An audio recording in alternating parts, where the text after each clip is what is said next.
সময় বাজে এখন 2টা আর পাহাড় বাইরে বৃষ্টি, এরকম একটা ওয়েদারে এরকম একটা খাওয়া দাওয়া মজাটাই আলাদা। সঙ্গে আছে একটু পরে মনে হয় আমাদের সোয়েটার পরতে লাগবে।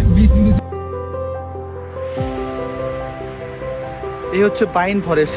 আমি পাঁচ স্লিপ না কাটলে হলো হচ্ছে লাভা ভিউ পয়েন্ট, যেটা অনেক বছর আগে আমি এসেছিলাম। আরে ওয়েদারে ঠিক নেই, এখনই বৃষ্টি আবার এখনই রোদ। ফ্যামিলি বলে কোনো না কোনো বন্ধু এমন গ্রুপে বেরোয় যারা গার্লফ্রেন্ডের সঙ্গে কথা বলে। Hey guys, good morning. তো আজকে হচ্ছে আমাদের আলাদা রকম প্ল্যান, সেটা যাচ্ছি আজকে ঘুরতে। আমাদের সঙ্গে বন্ধু বান্ধবরা অনেকেই আছে। Nice to meet you. আমাদের সামনে আছে বিজয় দা, আছে অরিজিৎ। বেশি কথা সময় নেই, কারণ অনেকটা সময় নষ্ট করে ফেলেছি বাড়িতে রেডি হয়ে, মানে বন্ধুবান্ধবকে রেডি করাতে। তো যাই হোক, চলো যাওয়া যাক আজকে পাহাড়ের দিকে। কোথায় যাচ্ছি সেটা সিক্রেট বলবো না, কোথায় যাচ্ছি। দেখতে দেখতে আমরা তুফানগঞ্জে পৌঁছে গেছি, আর এদিকে আমাদের গাড়িতে খাওয়া দাওয়া হচ্ছে। গেলে আমাদের বন্ধু বান্ধব যখন ট্রাভেল প্ল্যানটা হয়, ওকে রেডি করাতে লাগে, ওকে রেডি করাতে লাগে, এসব করাতে মানে করতেই সারাদিন সময় চলে যায়। ঠিক আছে, বুঝতে পারো বন্ধু মিলে পাহাড়ে যাওয়াটা মানে খুব কষ্টকর। আজকে আমার হচ্ছে, কালকে ওর হয় না, আমার হয় ওর হয় না, মানে এরকম ভাবে প্ল্যান মানে ক্যান্সেল হয়ে থাকে। তো অনেক ম্যানেজ করে আমরা বেরিয়েছি বাড়ি থেকে। ভাই হালকা বৃষ্টি বাইরে, ঠিক আছে, আকাশ মেঘ। সাথে ট্রাভেল করি শুধু পিছনে আমাদের একটা কথা পরে পরে গার্লফ্রেন্ড ফ্যামিলি বলে কোনো না কোনো বন্ধু এমন গ্রুপে বেরোয় যারা গার্লফ্রেন্ডের সঙ্গে কথা বলে। যাই হোক, এখন আমি আর কি জাস্ট সুরজিতের ব্লগটা কন্টিনিউ করছি।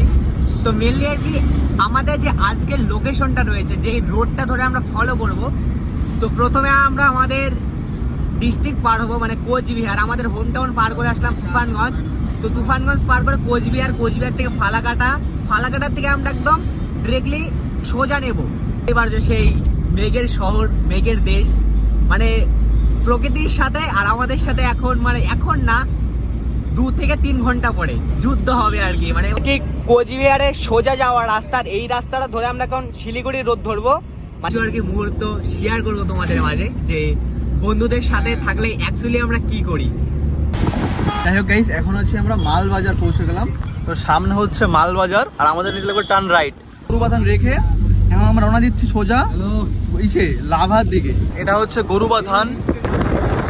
সময় বাজে এখন 2টা আর পাহাড় সঙ্গে আছে। ও ভাই, চিকেন এবং রুটি, চিকেন রুটি সঙ্গে, মানে গাড়ির ভিতরে খাচ্ছে ওরা সবাই, মানে জায়গা শর্ট, এর জন্য আমরা এখানে খাচ্ছি। বাইরে বৃষ্টি, এরকম একটা ওয়েদারে এরকম একটা খাওয়া দাওয়া মজাটাই আলাদা। এটা ভিউটা দেখো, জাস্ট চেক করো। ঠিক আছে, এখানে আমরা খাওয়া দাওয়া করলাম, এখন আমরা বেরোচ্ছি আবার লাভার উদ্দেশ্যে। মানে দিনটা যে এমন হয়ে চলছে, মানে এই পাহাড়ে ওয়েদারে ঠিক নেই, এখনই বৃষ্টি আবার এখনই রোদ, মানে মাত্রই বৃষ্টি হলো আবার মাত্রই রোদ উঠে গেল, দেখলো ক্লিয়ার। যাই হোক, এই হচ্ছে বন্ধু বান্ধবের সঙ্গে আসলে একটা কাজ। এই যে দেখতে পাচ্ছ, এই যে আমাদের শুটার আর আমি হয়েছি ক্যামেরাম্যান। ঠিক আছে, বন্ধু বান্ধবের সঙ্গে আসলে এটা আমাদের মেন কাজ পাহাড়ে এসে। আর ভিউটা দেখো যাইস ভাই, অসাম লেভেলের ভিউ। ঠিক আছে, কেমন? একদম সুপার সুপার, কেমন বল? ফাটাফাটি।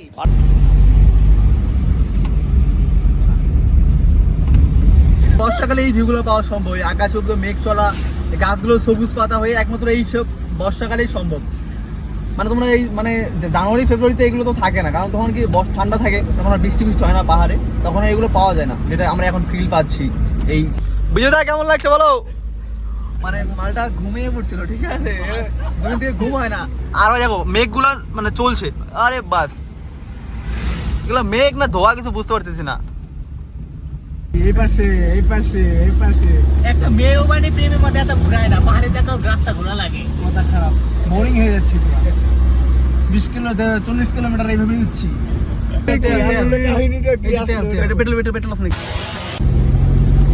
ভাই কি গাছ এটা বলো, জানা থাকলে কমেন্টে। পাইন গাছ দেখো, আর এই যে পাইন গাছ দাঁড়িয়ে এক পায়ে। আমাদের আর ডেস্টিনেশন মাত্র 4 কিলোমিটার, তাহলে লাভা পাচ্ছি। আর প্রচন্ড লেভেলে ঠান্ডা, দেখতেই পাচ্ছ। আমাদের একটু পরে মনে হয় আমাদের সোয়েটার পরতে লাগবে। বিসি সব ঠান্ডা লাগছে। বিয়ে বাড়ি এগুলো গাছ দিয়ে গেট সাজায়, মনে পড়ে কি বিয়ে বাড়ি এগুলো গাছ দিয়ে, মনে এখান থেকে সিরা ফিরা নিয়ে গিয়ে বিয়ে বাড়ি লাগিয়ে দেয়। ব্যবসা করেঙ্গে, হ্যাঁ ব্যবসা করেঙ্গা।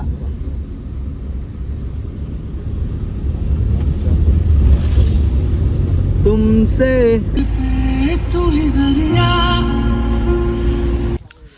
তো এই হচ্ছে লাভা ভিউ পয়েন্ট, যেটা অনেক বছর আগে আমি এসেছিলাম।